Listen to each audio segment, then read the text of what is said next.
Dear residents, I'm Elvin Ong, candidate of National Solidarity Party for Jurong GRC. Thank you.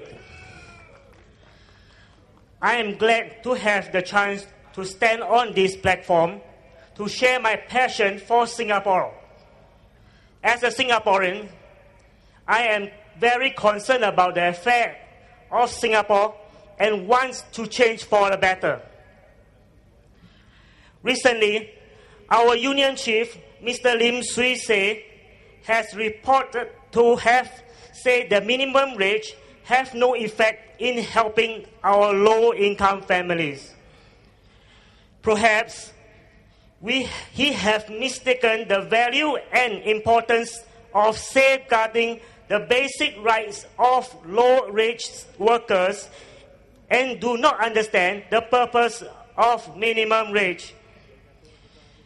In our modern and progressive society, it would be unethical to sacrifice the workers' rights and benefits, especially when one is within the first world environment.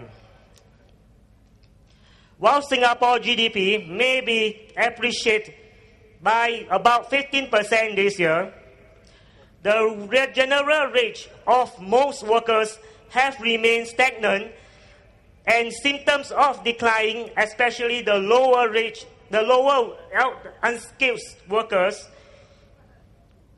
In the year of 2009, the average wage decreased by 3.5%. Since we have free competition in the lower labor market, it is important that we recognize and safeguard the right of our entire workforce. A recent study of minimum wage in the United States, the Annual of Economic and Finance, has shown that disadvantages were actually exaggerated.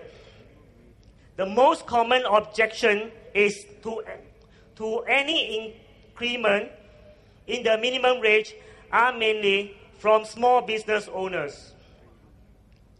They feel that the increment in labor costs will ultimately lead to reduced employment and eventually leads to failure of business. However, a growing number of studies show that the flexibility of employers, and government were being overlooked whenever minimum wage change. Study also notes that the states that increase their minimum wage has shown strong job in growth. Instead, when compared to those, minimum wage remains stagnant.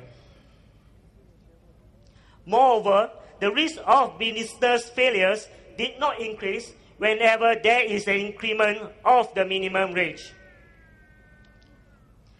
Many countries had already implemented the minimum wage policy in the labor market, though in practice do considerably.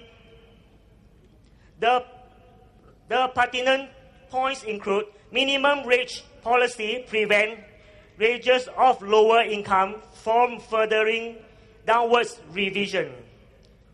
Due to huge availability of foreign workers or from increase of business overhead.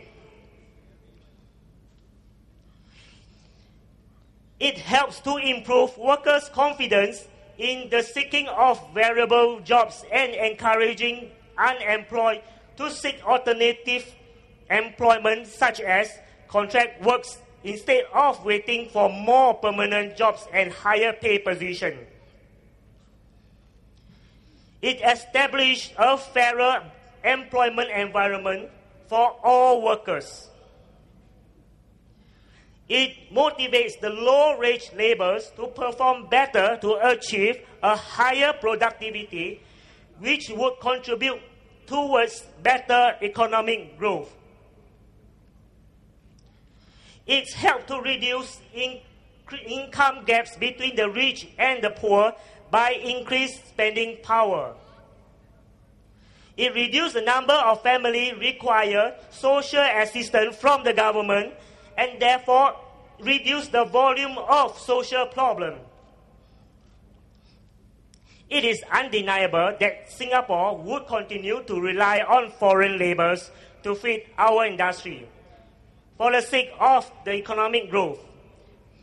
We can find younger, faster, better, and cheaper workers in the world market with more than 10 billion people to replace our 3 billion Singapore citizens in a whole spectrum of our workforce.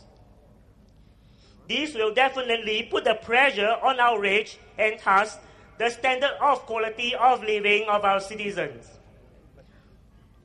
Thus, some form of minimum wage guidelines should be put in place to protect the interests of our unskilled and low-income workforce.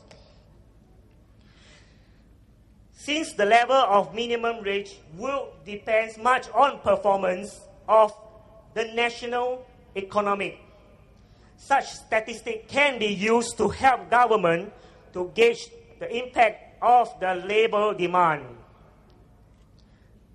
The success of such scheme would be depends on the level of collaborations between the authority, union, and business community.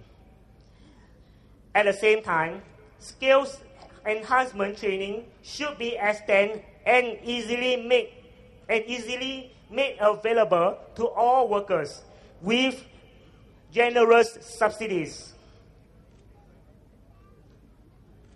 Singapore needs to develop a better infrastructure and a more conducive environment for the growth of our workforce.